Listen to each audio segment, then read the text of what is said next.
उप मुख्यमंत्री सुरेंद्र चौधरी ने प्रेस कॉन्फ्रेंस में कहा कि अरविंद केजरीवाल मामले में अदालत का फैसला लोगों के न्यायपालिका पर विश्वास को और मजबूत करता है। उन्होंने कहा कि देश की अदालतों पर जनता को भरोसा करना चाहिए। अपने भाई के मामले पर बोलते हुए उन्होंने कहा कि सब लोग मुझे और मेरे भाई को जानते हैं, एजेंसी अपना काम करें, लेकिन उन्हें उम्मीद है कि उनके भाई को न्याय मिलेगा। उन्होंने कहा कि किसी को बेवजह निशाना बनाए जाने पर दुख होता है, लेकिन उन्हें माता रानी पर पूरा विश्वास है। उप मुख्यमंत्री ने कहा कि हम भीमराव अंबेडकर द्वारा बनाए गए संविधान का पालन करते हैं। लोकतंत्र हासिल करने के लिए कई लोगों ने कुर्बानियां दी और हमारे पूर्वज जो है आज़ादी की लड़ाई देख चुके हैं। उन्होंने कहा कि हमें मुद्दों पर राजनीति करनी चाहिए और आने वाली पीढ़ी के लिए संघर्ष करना चाहिए, क्योंकि कुछ लोग उन्हें नुकसान पहुंचाने की कोशिश कर रहे हैं। उन्होंने बेरोजगारी को भी बड़ी चुनौती बताते हुए कहा कि एक दूसरे को बदनाम करने की बजाय जनहित के मुद्दों पर ध्यान देना चाहिए।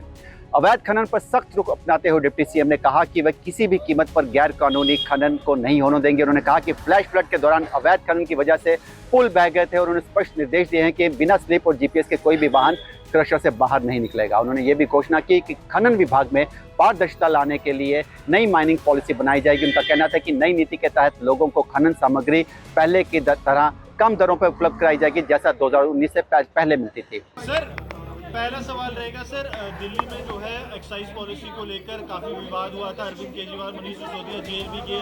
आज कोर्ट ने वो केस जो है उन्हें खारिज करके बेल कर दिया है। किस तरह से देखते हैं? देखिए, ये तो अब केजरीवाल साहब इस पे सबसे अच्छा बयान दे सकते हैं।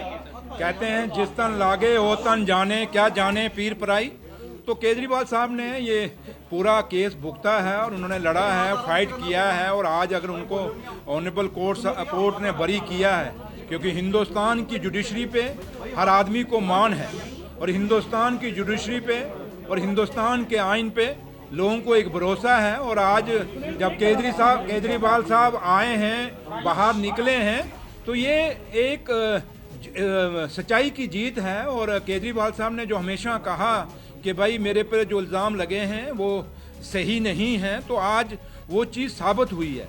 तो ऑनरेबल कोर्ट ने और हमारी जुडिशरी ने, ऑनरेबल जजेस ने जो फैसला दिया है, काफ़ी सोच समझ के दिया है, और मैं हिंदुस्तान की जुडिशरी को मुबारकबाद देता हूं और केजरीवाल साहब को भी मुबारकबाद देता हूं। और जुडिशरी को इसलिए मुबारकबाद कि उन्होंने इंसाफ किया, और केजरीवाल साहब को इसलिए कि उन्होंने जो एक जंग लड़ी, एक जो लड़ाई लड़ी, उसमें उनकी जीत हुई है। जी,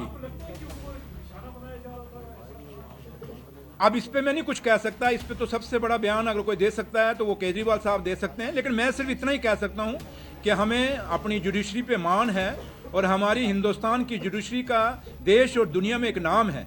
और आज जो जुडिशरी ने फैसला दिया, ऑनरेबल जजेस ने फैसला दिया है, वो बाबा साहब भीमराव अम्बेडकर साहब का जो आइन है उसका सम्मान हुआ है। तो इसलिए आज जो फैसला हुआ है, जो एक भरोसा आपको, हमको, और क्योंकि आप जिनसे मैं बात कर रहा हूं, आप भी एक स्तंभ हैं इस डेमोक्रेसी के।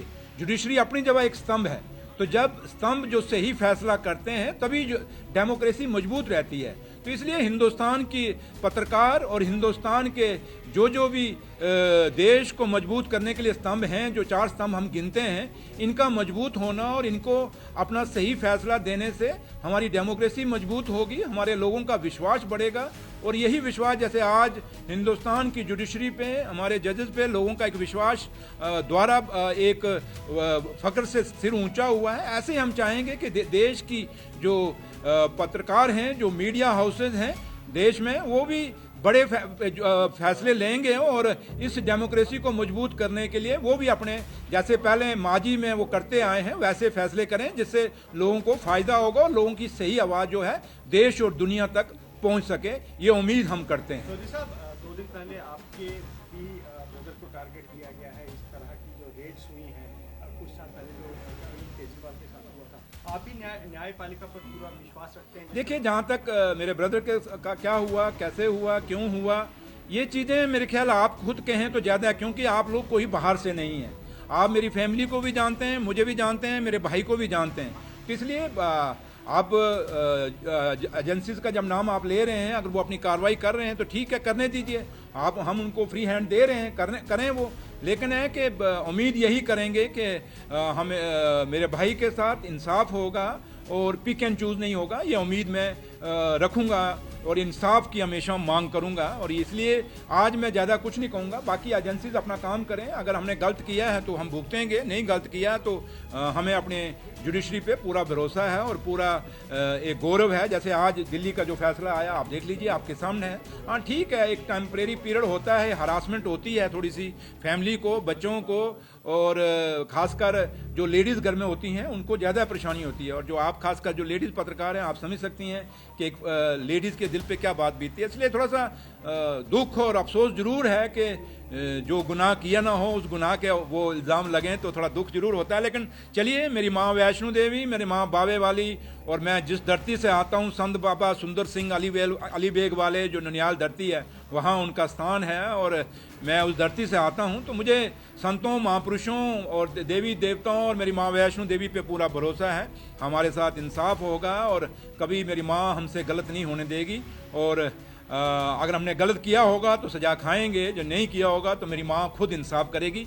ये उम्मीद मैं अपनी जुडिशरी से भी रखता हूँ। सर, केजरीवाल ने आज एक बड़ा बयान दिया और ये कहा है कि अगर बीजेपी को टारगेट किया है कि अगर चुनाव जीतने हैं तो विपक्ष को टारगेट बनाकर उनके नेताओं को अंदर जेल में बंद करके चुनाव नहीं जीते जाने चाहिए, बल्कि डेवलपमेंट, बेरोजगारी, जिसकी आप भी बात करते हैं कि बेरोजगारी, डेवलपमेंट, इन मुद्दों को निपटा कर और लोगों के दिल जीत कर जो है इलेक्शन जीतने चाहिए और सरकारें बनानी। देखिए, केजरीवाल साहब क्या कहते हैं क्या नहीं कहते, मैं उनका स्पोक्समैन नहीं हूँ, लेकिन इतना जरूर कहूँगा कि ये बाबा साहब भीमराव अंबेडकर की बनाई हुई आइन है, उस आइन के नीचे हम चलते हैं। और जिस देश में हम बैठे हैं, मैं फख्र से कहता हूँ कि हम भगत सिंह, राजगुरु, सुखदेव जैसे बहुत बड़े क्रांतिकारियों के वारिस हैं हम सब लोग।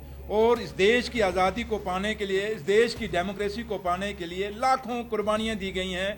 और इस आज़ादी को पाने के लिए मेरी माँओं ने कितने अपने बच्चे खोए, मेरी बहनों ने अपने सुहाग खोए, मेरी बहनों ने अपने भाई खोए इस डेमोक्रेसी को पाने के लिए। जिस चेयर पे मैं बैठा हूँ, जिस हाल में मैं बैठा हूँ, जहाँ आप सब बैठे हैं, ये वक्त 47 से पहले नहीं था। अंग्रेज कभी हमें ऐसे नहीं बैठने देते थे और हमने वो आज़ादी की लड़ाई हमारे बुजुर्गों ने लड़ी, उनके वारिस हम लोग हैं। तो उम्मीद यही रखते हैं कि देश में मुद्दों पे बात होगी और मुद्दों पे ही इलेक्शन लड़े जाएंगे। और मुद्दे जो लोगों के जेन्युइन जो काज हैं, या जो आजकल जो हमारी नौजवान पीढ़ी है, जो नौजवान जो इस देश के वारिस हैं, जो आने वाली हमारी नस्ल है, उसके लिए तवज्जो दी जाएगी। क्योंकि हमारी नस्ल को कुछ लोग ख़राब करना चाहते हैं कि हमारी आज जो आने वाली नस्ल है वो ड्रगिस्ट हो गई है, और आज की नस्ल भी कितनी ड्रगिस्ट हो गई है। और बेरोजगारी बहुत बड़ा मुद्दा जो है आज देश में और ख़ासकर जम्मू कश्मीर में खड़ा है हमारे सामने। इसलिए आज नौजवानों को उनके ग्रीवेंसेस को एड्रेस करने का हमें कोशिश करनी पड़ेगी, चाहे वो जम्मू कश्मीर की सरकार है, चाहे वो दिल्ली की सरकार है। इसलिए हमारी सोच, हमारे विचार लोगों के मुद्दों के ऊपर होने चाहिए, ना कि हम एक दूसरे के ऊपर इल्ज़ाम लगा के उनको बदनाम करने की कोशिश करें। मुझे लगता है कि किसी भी पॉलिटिकल पार्टी के हों, और ये बात मुझ पे भी कहीं ना कहीं लगती है। इसलिए हम सबको मिलके, आज के जो पॉलिटिशियन हैं, हमें मिलके बात रखनी चाहिए। और बात रखनी ये चाहिए कि जिस मुद्दों के लिए लोगों ने हमें चुन के भेजा है, उन मुद्दों के लिए काम करें, ना कि हम अपने एक दूसरे के स्कोर सेटल करने की कोशिश करें। तो लिहाजा आपकी बात सही है कि आज देश में मुद्दों पे बात करने की ज़रूरत है और पॉलिटिकल पार्टियों को मुद्दों पे बात रख के इलेक्शन लड़ने की ज़रूरत है, ना कि हम एक दूसरे पे इल्ज़ाम लगा के कहीं ना कहीं एक दूसरे को बदनाम करके काम करें। ऐसा नहीं होना चाहिए। मुद्दे की बात करूँ तो तभी को कहीं ना कहीं इलीगल माइनिंग वहाँ पर बहुत ज़्यादा चल रही है, किस तरीके से रोका जा रहा है? देखिए, आज सिद्धू साहब आज जो मैंने आपके सामने जो ये माइनिंग डिपार्टमेंट की पूरी एक बहुत बड़ी मीटिंग की, क्योंकि पहले तो 1.5 साल में समझ नहीं सका कि माइनिंग है क्या है। रोज मेरे पे इल्ज़ाम लगाते थे, आप लोग भी मेरे से गिले शिकवे करते थे कि इलीगल माइनिंग हो रही है, लेकिन सच्चाई ये थी कि मुझे पता नहीं था। आज 1.5 साल बाद मुझे पता चला कि माइनिंग डिपार्टमेंट खाली माइनिंग डिपार्टमेंट नहीं है, बल्कि इसमें जो हमारे डिस्ट्रिक्ट के डीसीज हैं, वो जो डिस्ट्रिक्ट की टास्क फोर्स है माइनिंग की, उसके वो चेयरमैन हैं, एसएसपी जो डिस्ट्रिक्ट के हैं वो वहाँ मेंबर हैं, डीएमओ उसका मेंबर है। और जो माइनिंग डिपार्टमेंट जो प्रोग्राम बनाता है, जो पॉलिसीज बनाता है, उसको इम्प्लीमेंट करने के लिए वो आगे हमारे वहाँ खड़े हैं। तो लिहाजा आज जब मैंने मीटिंग ली, आपने देखा होगा जम्मू के जितने भी जम्मू के जो डिस्ट्रिक्ट के डीसी साहब का, क्योंकि डीसी साहब छुट्टी पे थे, उनका रैप यहाँ पर एडिशनल डीसी साहब आए थे, एसएसपी साहब के रैप आए थे, और पूरे डिस्ट्रिक्टों के डीसीज, काफ़ी सारे डीसीज जुड़े थे, जहाँ उनके रैप जुड़े थे, एसएसपी जुड़े थे, पूरे जम्मू कश्मीर यूटी के, और जहाँ एसएसपी उनके रैप जुड़े थे। आज एक बात क्लियर कर दी हमने कहा कि इलीगल माइनिंग नहीं होगी। जैसे मैं कल गया था खुंदवाल में, मैंने देखा कि वहाँ एक कंपनी है कोई शिवालय, उसने पूरा तभी को ही डाइवर्ट कर दिया, और आज खुंदवाल और जो आपका शेर कश्मीर एग्रीकल्चर यूनिवर्सिटी चट्ठा, जो वहाँ आपका वो पूरा पानी आया था, बरसात में फ्लड आया था, उसका कारण जो था बांध वहीं से टूटा था खुंदवाल से। और उस खुंदवाल का बांध टूटने का कारण सबसे बड़ा ये था कि वो शिवालय जो कंपनी थी उसने पूरी तभी को डाइवर्ट सेट कर दिया था, और बांध टूटने से आज हालत ये जो मैं कल देख के आया हूँ बेलीचराना और खुंदवाल के अंदर, कि अगर उसको नहा रोका गया तो ये पूरा खुंदवाल, ये चट्ठा, ये चट्ठा पिंड, ये चट्ठा फार्म, ये नीचे के जितने भी हैं बलोल तक इलाके हैं, सारे तबाह हो जाएंगे। तो इसलिए इस माइनिंग को रोकने की जरूरत है, और आज मैंने बिल्कुल क्लियर डायरेक्शन दे दिया है कि विदाउट पर्ची क्रैशर से कोई गाड़ी नहीं निकलेगी। जो पर्ची सिस्टम है हमारा, जो जिसको माइनिंग डिपार्टमेंट कंट्रोल करता है, उस पर्ची के बगैर कोई गाड़ी नहीं निकलेगी क्रैशर से। और दूसरा कि जितनी भी गाड़ियां हैं हमारी जो माइनिंग के में क्रैशरों पे डंपर्स हैं, या ये अपना जो रेता बजरी का काम करते हैं माइनिंग का, कोई भी गाड़ी, ये आप भी सुन लीजिए, विदाउट जीपीएस नहीं बाहर निकलेगी। ये भी डायरेक्शन हमने दे दी, क्योंकि नई जो हमने रिफॉर्म्स माइनिंग में लाए जब से मैं मिनिस्टर बना हूँ, ये 2 महीने पहले आपने देखा होगा, हमने बाइसैक एक कंपनी जो है वो उसके हवाले पूरा इसका नेटवर्क ऊपर से हम पूरा चेक करेंगे थ्रू नेटवर्क के भाई कहाँ सैटेलाइट से हम देखेंगे कहाँ गाड़ी कौन सी है। और दूसरा हमने सीधा जितने भी एमडीएल से, क्योंकि एमडीएल एक ऐसा था जो ये लोगों को डिस्पोजल दिए जाते थे, मिनरल डिस्पोजल दिए जाते थे जिसके साथ इलीगल माइनिंग, वो आज की डेट में सारे एमडीएल मैंने कैंसिल कह दिए, मैंने उनको कह दिया है। जितना भी एसटीपी जो शॉर्ट टर्म परमिट थे उन पे बड़ी बड़ी कंपनियों को दिए गए, मैंने कहा उसको भी, मैंने सेक्रेटरी साहब क्योंकि नया उन्होंने ज्वाइन किया, मैंने उनको डायरेक्शन दे दिया है, जितनी भी एसटीपीस हैं उनको रिविजिट करिए, अगर कैंसिल करने की जरूरत है तो कैंसिल करिए। कोई भी कंपनी की गाड़ी, कोई भी क्रैशर की गाड़ी विदाउट जेपीएस नहीं निकलेगी, विदाउट पर्ची माइनिंग पे नहीं निकलेगी। ये आप लोगों को हम आज ये जो रेता बजरी के जो रेट्स हैं, क्या इसको सरकार कोई रेगुलेट करने जा रही है? मैंने पब्लिक डोमेन में रेट डाले जाएंगे? मैंने वही कहा, ये जो मैंने आपको पर्ची कही ना, जब ये पर्ची इंप्लीमेंट होगी, क्योंकि आज देखिए मैं वही कह रहा हूँ ना कि ये जो पर्ची आज हमने इंप्लीमेंट की है, अब इलीगल माइनिंग नहीं होगी। जब लीगल पर्ची से सब कुछ जाएगा फिर हम कंट्रोल करेंगे उसके बाद। अब अभी तक रेट्स हैं मिनिमम मैक्सिमम क्या रेट है? Mining as it is mining department से कोई वो नहीं हुआ, लेकिन ये चीज़ें आप लोगों ने बड़ी बड़ी मेरे नोटिस में लाई हैं। मैंने कहा ना, जैसे आज मीटिंग जो मैंने की, इतनी बड़ी मीटिंग आपके सामने हुई, आपने खुद देखा है कि वर्चुअल मोड, कश्मीर पूरे से वर्चुअल मोड पे ऑफिसर सारे जुड़े हुए थे, डीसीज एसएसपी जुड़े हुए थे, जम्मू के भी जो आउटर जितने भी डिस्ट्रिक्ट हैं, किश्तवाड़, डोडा, राजौरी, पुंछ से सारे डीसी एसएसपी जुड़े हुए थे। आज बड़ी क्लियर कट एक मीटिंग हुई है, और क्योंकि मैंने कहा कि 1.5 साल मुझे भी समझने में लगा। अब मेरे सेक्रेटरी साहब नए आ गए हैं, क्योंकि चलो अभी पुराने सेक्रेटरी थे उनको पता था, लेकिन अब इनको समझने में टाइम लगना, मुझे समझ है मैं करेंगे इसमें। हाँ यस, क्यों नहीं करेंगे, लेकिन इसमें आप लोगों की सपोर्ट की जरूरत है। आप लोग भी, आप मीडिया के जो लोग हैं, सजेशंस मुझे दीजिए, इन राइटिंग दीजिए, ठीक है? यहाँ आप मुझे क्वेश्चन पूछ देंगे, बट उससे नहीं, आप इसमें कैसे। और आज मैंने एक और डायरेक्शन भी अपने सेक्रेटरी को दी है माइनिंग को, कि हम देखें कि बेस्ट माइनिंग पॉलिसी कौन सी है। कुछ जैसे उत्तराखंड के लोग कहते हैं कुछ वहाँ की बेस्ट पॉलिसी है, कुछ कहते हैं हिमाचल की माइनिंग पॉलिसी बेस्ट है।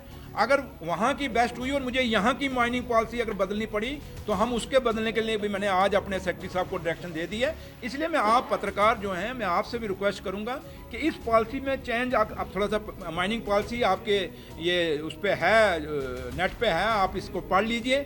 अगर आप कोई समझते हैं या आपको कोई आइडिया है, जो सीनियर जर्नलिस्ट हैं या नए जर्नलिस्ट हैं, अगर आप समझते हैं कि कुछ चीज़ें ऐड करने की जरूरत है या कोई डिलीट करने की जरूरत है, आप भी दे सकते हैं, ये भी आपके लिए। और नई पॉलिसी जब आएगी मैं पब्लिक डोमेन में भी छोड़ूंगा, बट इतना मैं आपको अश्योर करता हूँ कि नई पॉलिसी भी हम लाएंगे इसको चेंज करने के लिए, जहाँ जहाँ खामियाँ हैं इस इलीगल माइनिंग को रोकने के लिए वो भी दूर करेंगे। और जो आपने बात कही कि भाई ये रेट जो है आम लोगों को, जो कस्टमर है उसको सस्ते रेट पे जैसे 2019 से पहले मिलता था, ये बाद में महंगा हुआ जब ये नई पॉलिसी आई, तो उसको भी हम कंसिडर करेंगे। लेकिन मैं इतना जरूर कहूँगा, इतना जल्दी नहीं हो पाएगा, बट आपके सजेशन की ज़रूरत है और थोड़ा सा हमें टाइम दीजिए। काफ़ी चीज़ें हम अब सुधार रहे हैं, जैसे आज पर्ची का मैंने कह दिया आपको कि विदाउट पर्ची आप भी कभी अगर निकलते हैं तो गाड़ियों को पूछ लीजिए पर्ची है। और मैंने ये भी कहा कि एक पर्ची पे 4 फेरे 5 फेरे नहीं लगेंगे, एक पर्ची पे एक ही फेरा लगेगा।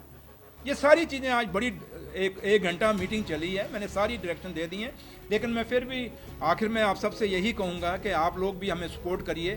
ये इलीगल माइनिंग मेरे कान भी पक गए हैं, लेकिन आप भी थोड़ा सा हम कुछ कई लोग बयान देते हैं, उन बयानों के बजाय थोड़ा सा प्रैक्टिकली आप भी, जैसे तवी है, मैंने उनको कहा तवी को बिल्कुल सील कर दीजिए, कोई इलीगल माइनिंग नहीं होगी। और डिगिंग 1 मीटर है तो 1 मीटर से नीचे कोई नहीं जाएगा। ये सारी चीज़ें मैंने आज कही। पिछले कुछ दिन पहले ना बड़ी अटपटी बात है, ये चीज दिख रही है, उनका कोई कंट्रोल ही नहीं है, सरकार का कोई कंट्रोल और संभाल ही नहीं है उसके ऊपर। नहीं देखिए सुरेंद्र जी, एक चीज मैंने कहा ना आपको, सरकार बने अभी 1.25 साल हुआ है। हमें इस माइनिंग को देखिए, एक बड़ा एक बिखरा हुआ सिस्टम था मेरे हाथ जब ये चढ़ा है। और जब हम बिगड़ा हुआ सिस्टम जब हमारे हाथ में चढ़ा है तो उसको सुधारने में टाइम तो लगेगा। लेकिन मैंने कहा ना कि हम जहाँ तो हमने बिगाड़ा है, जहाँ हमने पॉलिसी बनाई है, ना पॉलिसी हमारी उमर अब्दुल्ला सरकार ने बनाई, ना हमने ये माइनिंग का माहौल बिगाड़ा, ये हमें माजी से मिला है। और एक चीज़ बिगड़े हुए निजाम, घर में अगर कोई चीज़ बिगड़ जाए जनाब, उसको भी तो टाइम लगता है सुधारने में, इसलिए मुझे हमें टाइम दीजिए। लेकिन मैं इतना जरूर कहता हूँ कि एज ए माइनिंग मिनिस्टर मैं आप सबको अश्योर करता हूँ कि इलीगल माइनिंग रोक दूंगा। और जो आप कह रहे हैं कि वो लोगों को सस्ता बजरी रेता मिलना चाहिए, उसके लिए पूरा काम करूंगा। और मेरा वादा रहा आपसे, क्या एक दिन ऐसे ही हम बैठेंगे और आप कहोगे कि सुरेंद्र चौधरी ने करके दिखाया। इसलिए मेरा लीडर और जम्मू कश्मीर के मुख्यमंत्री जनाब उमर अब्दुल्ला साहब की साफ डायरेक्शन है कि इलीगल माइनिंग नहीं होनी चाहिए, लोगों को सस्ता मटेरियल मिलना चाहिए। और सबसे बड़ी बात, आपको पता है कश्मीर में और यहाँ जम्मू में भी कुछ लोग जो थे दिहाड़ी इस चीज़ पर लगाते थे, एक ट्राली रेता निकालते थे जब बजरी, उनके ऊपर उनका घर चलता था। जहाँ कश्मीर के अंदर स्टोन क्वारी थी, सैंड क्वारी थी, ये सारी चीज़ें नई पॉलिसी में बंद हुई। हमारी कोशिश है कि ये जो गरीब लोग हैं जो स्टोन कैरी करते थे, जो स्टोन जो जिसमें लंगड़ी डंडा भी कश्मीर में से कई लोग मंगवाते थे वो बनता था, या कब्रिस्तान पे जो पत्थर लगता वो बनाते थे, ये चीज़ें भी सैंड काफ़ी चीज़ें रोकी गई। इन चीज़ों को द्वारा उन गरीबों को खोलने के लिए मैंने पूरी कमेटी बनाई हुई है। लेकिन मुझे टाइम लगेगा, लेकिन इतना मैं अश्योर करता हूँ कि जहाँ जहाँ मेरे से खामियाँ होंगी आप मेरे पास आएँ, मुझे खुद भी दें, इन राइटिंग भी दें। लेकिन आपकी जितने भी आप मीडिया के साथी हैं, मेरे भाई हैं, आप सबसे यही रिक्वेस्ट है कि आप सब मुझे इसमें कोऑपरेट करेंगे, उमर अब्दुल्ला सरकार को कोऑपरेट करेंगे और इस इलीगल माइनिंग के दाग को मिटाने में आप लोग हमारा सहयोग करेंगे। और जहाँ जहाँ खामियां हैं, थोड़ा सा आप भी, ये जो कंपनियां बाहर से आके काम कर रही हैं डेवलपमेंट के नाम पे, हमारा सारा रिसोर्सेज बेच रहे हैं, इन पे भी आप कसर रखेंगे, नजर रखेंगे, आप लोग भी रखेंगे, हम भी रखेंगे। तो ये उम्मीद आपसे करते हैं। Thank you. कैमरामैन सुनील के साथ विकास अब्रोल, इंडिया डेली के लिए जम्मू से। देखिए इंडिया डेली 24/7 अब आपकी स्मार्ट टीवी पर। इंडिया डेली मौजूद है सभी डिजिटल प्लेटफॉर्म पर लाइव और लगातार। इंडिया डेली 24/7 हर दिन राष्ट्र को समर्पित।